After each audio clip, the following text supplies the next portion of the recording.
लोक मला डीएम करून बोलताय, ज्योती तुझे खरंच वाले व्हिडिओ रोज पाहिजेत. कशाला? खरं ऐकायची ताकद आहे. खरं बोललं की मिरच्या लागतात तुम्हाला. नातेवाईक, भाऊकी, शेजारी, पाजारी, हा तुमच्या तोंडातून निघताय का? माझे व्हिडिओ ठेवताय स्टेटसला का? तेवढी हिंमत तुमच्यामध्ये? आणि काय काय लोक तर बोलतायत नको बाई, हा जर व्हिडिओ स्टेटसला ठेवला ना मग शुअर शॉट भांडणच आहेत. तुमच्यामध्ये खरं बोलायची हिंमत नाहीये. खोटारडी लोक आहेत तुम्ही. हा नाती जगताय, नाती टिकवताय खोटं खोटं बोलून प्रॉपर्टीसाठी. माहिती मला सगळं फिरून फिरून फिरून पैशासाठीच येतं.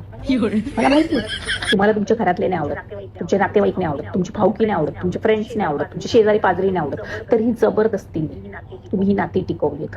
इतकंच नाही तर नाही तुम्हाला तुमचा नवरा पण नाही आवडत, तरी पण काय करायचं आता? दुसरा कुठे शोधायचा या वयात? म्हणून हाईट पडले त्याला झेलताय. खरं बोलायला शिका. काय होईल जास्तीत जास्त? तुटून जाईल सगळं. खरं बोलतोय. जर खरंच प्रेम असेल तर ते येईल परत तुमच्याकडे.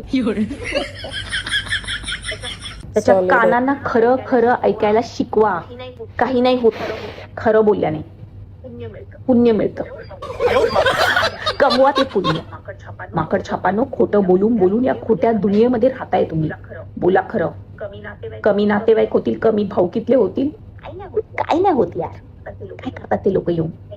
काय बघा, ट्राय करा खरंच.